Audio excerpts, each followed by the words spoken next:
दोस्तों, dark world की horror stories पे आपका स्वागत है।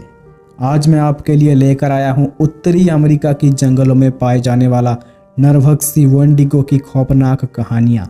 अगर आपको ऐसी ही डरावनी कहानियाँ रोज सुनना है तो हमारे चैनल को सब्सक्राइब करें और आगे आने वाले कहानियों का मजा लेने के लिए बेल आइकन को जरूर दबाएं। तो ज़्यादा समय ना गवाते हुए आज की कहानी को शुरू करते हैं।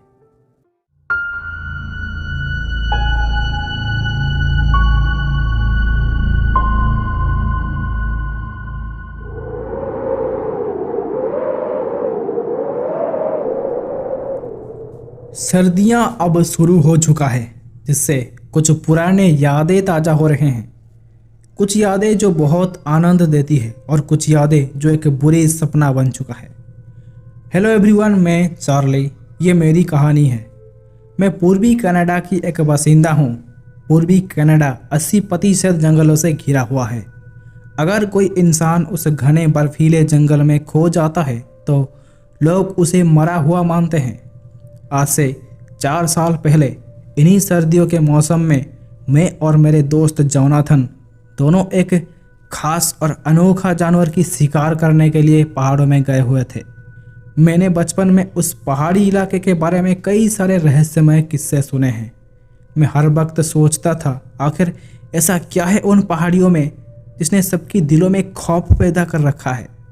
लोग तो ये भी कहते हैं कि सर्दियों में वो पहाड़ी इलाका बहुत खतरनाक हो जाता है, और कुछ लोगों का मानना है कि सर्दियां जब शुरू होता है तब उस पहाड़ी जंगली इलाकों से एक अनोखा शैतान शिकार करने के लिए भटकता रहता है। अगर कोई इंसान या जानवर उसकी नज़र में पड़ता है तो वो उसे चीर फाड़ कर उनके टुकड़े टुकड़े कर देता है। सर्दियों में उस पहाड़ी इलाके में कोई भी नहीं जाता।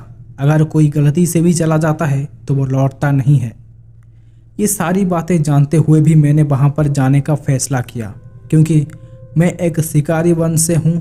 हमारी पीढ़ियाँ ऐसी खतरनाक जीवों की शिकार करने के लिए जाने जाते हैं। मैं बस उसी परंपरा का पालन कर रहा हूँ।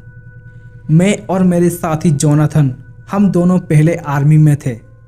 हमें हथियारों और उन्हें चलाने की तरीकों के बारे में बहुत ही अच्छा तजुर्बा है। हम पूरी तरह से तैयार हैं उस हैवान का शिकार करने के लिए जिसके बारे में लोग पीढ़ियों से कहानियां बनाते आ रहे हैं। आज हम उस बर्फीले पहाड़ में घुसकर उस हैवान को ढूंढकर उसकी शिकार करेंगे, जिससे मेरी आने वाली पीढ़ियां मेरी बहादुरी के किस्से सुनाकर गर्व करेगी। ये सब मेरी सोच थी, लेकिन मैं गलत था। कुछ चीज़ें ऐसी होती है जिन्हें काबू नहीं किया जा सकता, ना ही उन्हें मारा जा सकता है।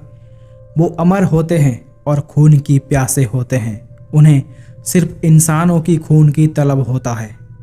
उस दिन संडे का दिन था। हम लोग पूरी तरह से हथियारबंद थे। हमने आधुनिक मशीन गन्स और हंटर राइफल और अंधेरे में सांप देखने के लिए नाइट विजन गॉगल्स को भी साथ ले रखा था। संडे को दोपहर की 2 बजे हमने गाड़ी से उस पहाड़ी की चोटी पर पहुंचे। आगे बर्फीले घना जंगल था और वो हैवान उन्हीं घना जंगल के बीच छुपा हुआ था।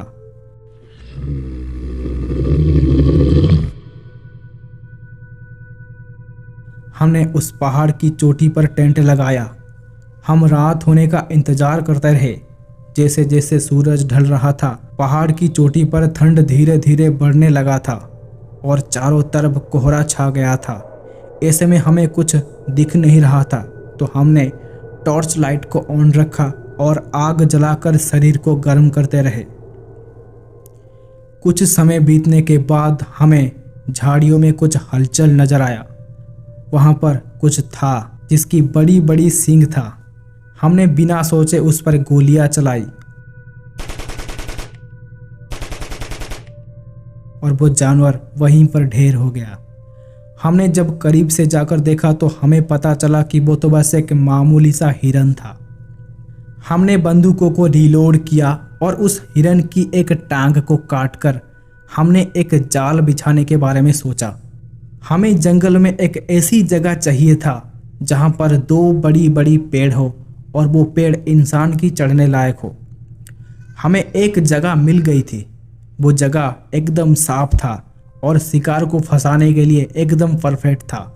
हमने नीचे एक जाल लगाया और हम दोनों पेड़ के ऊपर चढ़ गए। हमने नाइट गॉगल्स पहने हुए थे और हमारी हाथ में 2 हंटर राइफल थी और हम दोनों ऊपर से नीचे बिछाए हुए जाल की तरफ नज़र रख रहे थे। हमने उस हिरण की कटा हुआ पैर को उस जाल के ऊपर फेंक दिया था ताकि उस हैवान को खून की महक आ सके। जाल को लगाए हुए 2 घंटे हो चुके थे। रात बढ़ने लगा था और हमें कुछ भी दिखाई नहीं दे रहा था। कुछ देर बाद एक भेड़िया उस हिरण की कटा हुआ पैर के पास आकर उसे खाने लगा, लेकिन हमें जिस हैवान की तलाश थी उसका कोई पता नहीं था। अचानक जंगल के अंदर एक तेज आवाज़ सुनाई देता है। वो आवाज़ बहुत ही डरावना था। ऐसा लग रहा था कि कोई दूर से गरज रहा है। उस डरावनी आवाज़ को सुन के वो भेड़िया जो नीचे हिरण की पैर को खा रहा था वो रुक गया और वो जंगल के अंदर भाग गया। ऐसा लग रहा था कि वो भेड़िया उस आवाज़ को पहचानता था। उसे पता थी वो उस हैवान की ही आवाज़ थी। हम लोग अब पहले से ज़्यादा चौकन्ना हो गए थे। हम सोच रहे थे हम उस हैवान से ज़्यादा चालाक हैं, लेकिन हम लोग गलत थे। वो हैवान हमारे ऊपर कब से नज़र रखा हुआ था। उसे हमारी हर एक चाल के बारे में खबर थी। वो हमें दूर जंगल के अंदर से देख रहा था। हम दोनों को पेड़ पर बैठे हुए बहुत देर हो चुका था, लेकिन हमें वो डरावनी आवाज़ के अलावा और कुछ भी सुनाई नहीं दे रहा था। मैंने जोनाथन से कहा, जोनाथन, हमें यहाँ पर कुछ नहीं मिलने वाला। हमें शायद जंगल की और गहराइयों में जाना होगा। उसने कहा, थोड़ा रुको, कुछ देर और इंतज़ार करते हैं, शायद वो हैवान हमें दिख जाए। हम लोग बातें कर ही रहे थे। अचानक जोनाथन को एक आवाज़ सुनाई दिया और वो जंगल के अंदर से दूर से आ रहा था। वो आवाज़ जोनाथन की बेटे की आवाज़ थी। वो दूर से चिल्ला रहा था, पापा, पापा मुझे बचाओ, पापा वो हैवान मुझे मार डालेगा। हमें पता नहीं था कि वो हैवान किसी भी इंसान की आवाज़ भी निकाल सकता है। जोनाथन नीचे कूदने ही वाला था, लेकिन मैंने उसे रोक दिया। मैंने कहा, रुको, इतना जल्दी कुछ फैसला मत करो। ये एक जाल हो सकता है। तुम्हें ललचाकर वो तुम्हारा शिकार करना चाहता हो। मैंने बार बार मना करने के बाद भी वो मेरी बात कहाँ सुनने वाला था। उसे लगा कि वो उसकी बेटे की ही पुकार थी, लेकिन उसकी बेटा तो कई सालों से लापता था। एक बाप होने के नाते वो उसकी पुकार को सहन नहीं कर पाया। उसकी आवाज़ के पीछे जंगल में भागता हुआ चला गया। मैं अकेला पेड़ पर बैठकर क्या कर लेता। मैं भी उसके पीछे पीछे जंगल में दौड़ने लगा। वो आवाज़ चारों तरफ से आ रही थी। जोनाथन पागलों की तरह भागे जा रहा था। मैं भागते भागते मेरी पैर एक पत्थर से टकरा गया और मैं वहीं पर गिर गया और मेरी पैर बुरी तरह से घायल हो गया था।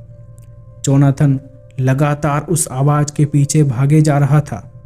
वो भागते भागते जंगल में कहीं गायब हो गया। मैं जब बंदूक के सहारे खुद को संभाला तब तक मैंने देखा जोनाथन मुझसे बहुत दूर जा चुका था। अब हम दोनों अलग अलग हो चुके थे। मैं बुरी तरह से घायल हो चुका था। मैंने उस हैवान की चाल को समझ गया। यही तो वो चाहता था। वो हमें अलग करना चाहता था और वो उसमें सफल हो गया। उसने हम दोनों को अलग कर दिया था। अब वो हम दोनों का शिकार करेगा, एक के बाद एक। वो किसी को भी नहीं छोड़ने वाला। लेकिन मैं इतनी जल्दी हार नहीं मानने वाला था। मैंने जोनाथन की पैरों की निशान का पीछा किया और उसकी पैर के निशान जंगल से होते हुए एक बर्फीले गुफा की तरफ जा रही थी। मैंने ये देखकर अपनी राइफल को फायर करने के लिए रेडी करके रखा हुआ था। मैं गुफा के अंदर बढ़ने लगा। मुझे जैसे ही वो जानवर दिखेगा मैं उस पर अपनी सारी गोली उसकी भेजे में डाल दूंगा। मैं गुफा के अंदर धीरे धीरे बढ़ने लगा। मैंने देखा जोनाथन की बंदूक वहीं पर पड़ा हुआ है। गुफा की थोड़े और अंदर जाने के बाद मुझे जोनाथन की एक पैर मिला और वो पैर शरीर से उखाड़ा गया था। गुफा की चारों तरफ खून ही खून लगा हुआ था। मैं ये देखकर डर से कांपने लगा।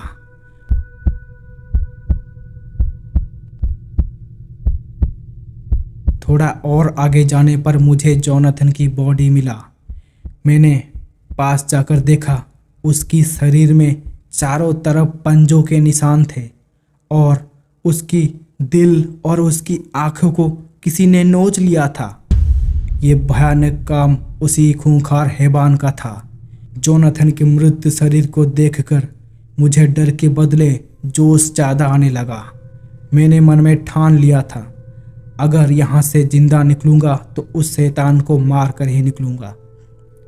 मैं जोनाथन की सबके पास बैठकर रो रहा था और तभी गुफा की गहराइयों से वो जानवर बाहर आया।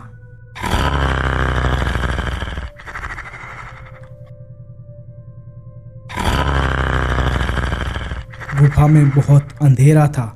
मैं उसे साफ देख नहीं पा रहा था, लेकिन मैं उसकी सांसों को सुन सकता था। वो अपनी दांत को रगड़ता हुआ मेरी तरफ बढ़ रहा था। मैंने अपनी नाइट गॉगल्स पहन ली। तब मैंने आखिरकार उस हैवान को अपनी सामने देखा। वो कहानियों में जितना डरावना दिखता था, वो वास्तव में उससे कई गुना ज़्यादा भयानक था।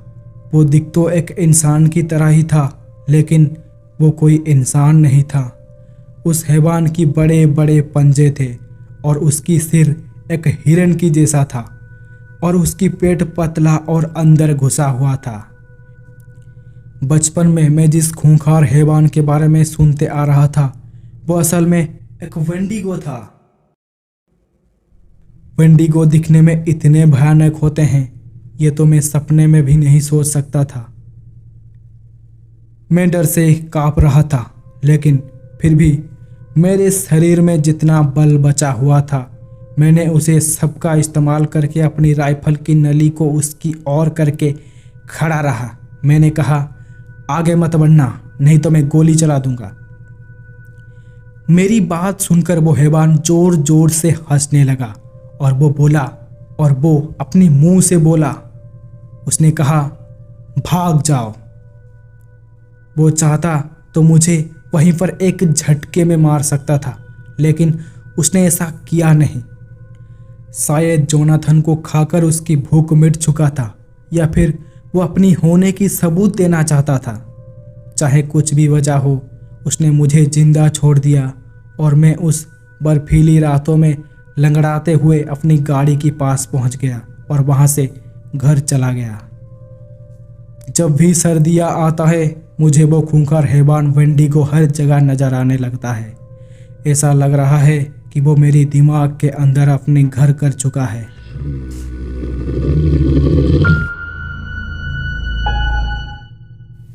ये मेरी कहानी है। मैं नॉर्थ कैरोलिना यूएसए में एक फॉरेस्ट रेंजर था। मेरी पोस्टिंग न्यू बर्न शहर की क्रोटेन नेशनल फॉरेस्ट में हुआ था। वो जंगल 155,000 स्क्वायर एरियाज में फैला हुआ था। हर रोज़ सैकड़ों लोग उस जंगल में हाइकिंग, कैंपिंग, फिशिंग और पिकनिक बनाने के लिए आते हैं। जंगल में घूमने के लिए बहुत सारे पर्यटक स्थल भी किया गया है। एक फॉरेस्ट रेंजर होने के नाते हमारा काम था जंगल और जंगली जानवरों को सुरक्षित रखना। जंगल बाहर से बहुत खूबसूरत था और शांत दिखता था, लेकिन रात की अंधेरे में जंगल के अंदर बहुत कुछ होता था जो आम लोगों की समझ में नहीं आ सकता।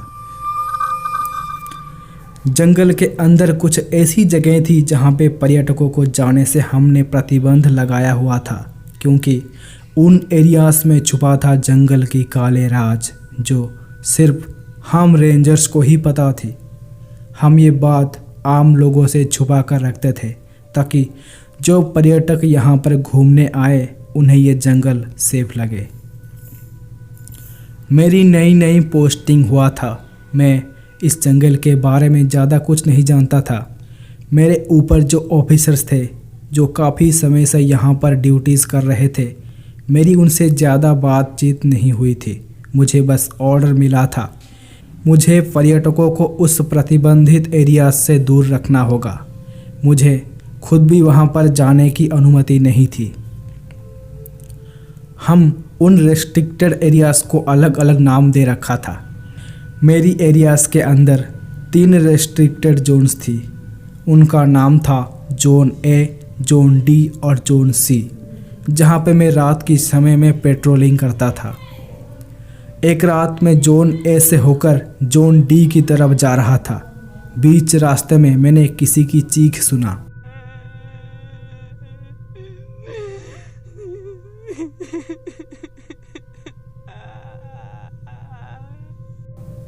मैंने अपनी गाड़ी वहीं पर रोक दिया और गाड़ी के इंजन को ऑफ कर दिया। गाड़ी की आवाज़ की वजह से मैंने उस आवाज़ को ठीक से पहचान नहीं पाया। मैं गाड़ी रोककर जंगल की ओर टॉर्च घुमाया। मैंने आवाज़ दिया, क्या कोई है वहाँ पर? मुझे वो चीखें फिर से सुनाई दिया। ऐसा लग रहा था जैसे कोई जंगल में फंसा हुआ है और उसे मदद चाहिए। मैंने अपनी घड़ी देखा। उस वक्त रात की 10 बज रहे थे। मैंने सोचा, आखिर इतनी देर तक उस जंगल में कौन घूम रहा है, और वो भी इन रेस्ट्रिक्टेड एरियाज़ में। वो जगह जोन डी की बहुत करीब था। मुझे उस जोन में जाने के लिए अनुमति नहीं था, लेकिन मेरे सामने कोई फंसा हुआ था और उसे मदद की ज़रूरत थी। तो ऐसे में मैं उसे अकेला छोड़कर नहीं जा सकता था। मैंने अपनी सैटेलाइट फ़ोन से हेडक्वार्टर्स को फ़ोन लगाया। मैंने उन्हें कहा, शायद जोन डी में कोई है। मैंने किसी की आवाज़ सुना वहाँ पर। उन्होंने मुझे जो कहा उसे सुनकर मैं हैरान था। उन्होंने मुझे फ़ोन में कहा, एडवर्ड, तुम्हारी लोकेशन क्या है? मैंने कहा, सर मैं जोन डी से कुछ ही मिनट के दूरी पर हूँ। उन्होंने कहा, अपनी गाड़ी स्टार्ट करो और वहीं से सीधे हेडक्वार्टर्स आ जाओ। मैंने उन्हें कहा, वो आवाज़ का क्या, जो उस जोन के अंदर से आ रहा है? उन्होंने कहा, एडवर्ड, तुम्हें जितना कहा जाए उतना करो। तुम्हें शायद कोई भ्रम हुआ होगा, वो आवाज़ कोई जानवर की होगा। इतनी रात को वहाँ पर तुम्हें कुछ भी नहीं मिलेगा। अच्छा होगा अगर तुम हेडक्वार्टर्स लौट आओ। मैंने कहा, अगर तुम गलत निकले तो? अगर सच में कोई इंसान वहाँ पर फंसा हुआ तो?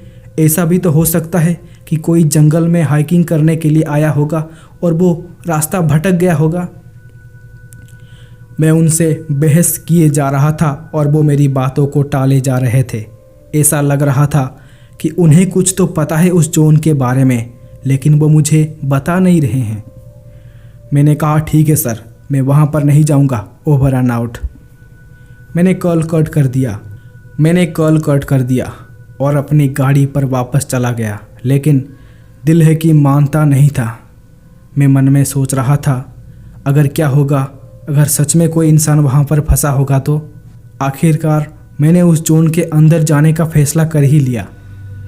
मैं चलते चलते सोच रहा था, शायद कोई जंगली जानवर होंगे इस इलाके में, इसीलिए यहाँ पर इतनी रोक लगा रखी है। मेरे पास तो बंदूक है, मैं आसानी से उनका सामना कर सकता हूँ।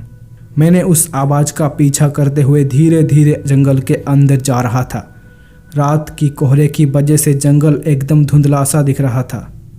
जितनी दूर मेरी टॉर्च की रोशनी पहुंच पा रही थी, मैं बस उतनी दूर तक ही देख सकता था। जैसे जैसे मैं जोन डी के करीब जा रहा था, मुझे अजीबोगरीब आवाज़ें सुनाई देना शुरू हो गया था। मैं अपनी गाड़ी से काफ़ी दूर जंगल के अंदर आ चुका था। अब मुझे थोड़ा थोड़ा डर लगने लगा। मैं और आगे ना जाने का फैसला किया।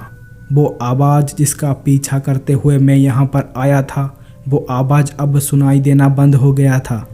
मैंने पीछे हटने का फैसला किया, लेकिन तभी मेरे सिर के ऊपर पानी जैसा कुछ टपका और वो गर्म था। मैंने जब ऊपर देखा तब मेरी सांस अटक गया। मैंने कहा, हे भगवान, ये सब क्या है? मैंने ऊपर एक लाश को पेड़ में फंसा हुआ देखा। उसकी पेट की अंतड़ियाँ बाहर निकला हुआ था और उससे खून निकल रहा था। ऐसा लग रहा था कोई जानवर उसे मारकर वहाँ पर लटका कर चला गया है। उस लाश के सिर भी गायब था। मैंने उसी वक्त हेडक्वार्टर्स में फ़ोन लगाया। मैंने कहा, मुझे जोन डी में बैकअप चाहिए, मुझे यहाँ पर एक लाश मिला है। मेरी बात ख़त्म ही नहीं हुई थी कि मैंने बगल में झाड़ियों में से एक हल्की सी आवाज़ सुना। मैंने अपनी टॉर्च को वहाँ पर घुमाया, लेकिन वहाँ पर कुछ भी नहीं था। और तभी फिर से मेरे पीछे झाड़ियों में हलचल हुआ। मैंने जब वहाँ पर टॉर्च घुमाया तब मैंने देखा, मैंने उस हैवान को देखा जिसने उस लाश की ये हाल किया था।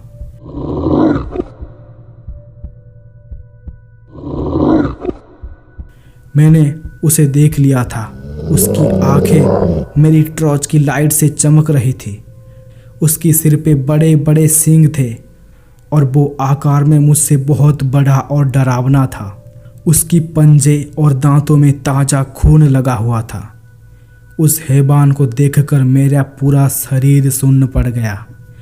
मैं कुछ सोच नहीं पा रहा था। मेरी पूरा शरीर डर से काँप रहा था। वो हैवान झाड़ियों से निकलकर मेरी तरफ बढ़ने लगा। मैंने उसके ऊपर कई सारे गोलियां चलाया, लेकिन उन गोलियों का उसके ऊपर कोई असर नहीं हुआ। वो हैवान मेरे पास आया और मेरे गले को पकड़कर ऊपर उठा लिया। मैं उसकी डरावनी चेहरे के बहुत करीब था। उसकी सांसों से खून की बदबू आ रही थी। वो मेरा सिर चबाने वाला था। लेकिन तभी हमारे बाकी ऑफिसर्स अहम मौके पर वहाँ पर पहुँच गए और उस हैवान के ऊपर गोलियां चलाया और उनके हाथ में आग का मसाल था। वो हैवान आग से बहुत डरता था। वो मुझे वहीं पर ज़मीन पर फेंक दिया और झाड़ियों में भागकर गायब हो गया। मुझे बाकी रेंजर्स ने ज़मीन पर से उठाया और जीप के पास ले गए। मैं जीप में बैठकर डर से काँप रहा था। मैंने अपनी एक साथी से पूछा, आखिर वो चीज़ था क्या? उसने कहा, वो चीज़ एक नरभक्षी वेंडिगो था।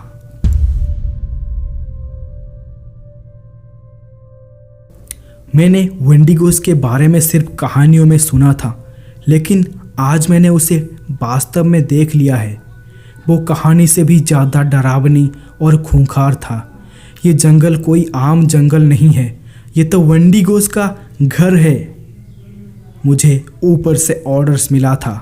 मैं ये बात किसी से भी शेयर नहीं कर सकता। यहाँ पर हम रेंजर्स के साथ जो कुछ भी होता है और जो कुछ भी हम जानते हैं उसे किसी को बता नहीं सकते। हमें बस लोगों को उस खूंखार हैवान से दूर रखना होता है।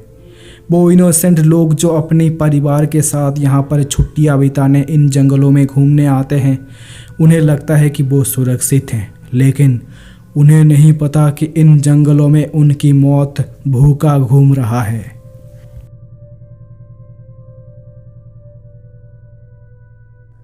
दोस्तों, आज का ये कहानियों का सिलसिला यही ख़त्म होता है। अगर आपको ये वीडियो अच्छा लगा है तो इसे लाइक और शेयर ज़रूर करें, और आप जिस भी टॉपिक पर कहानियाँ सुनना चाहते हैं उसे कमेंट करके मुझे बताएं। तो फिर मुलाकात होगी अगले वीडियो में।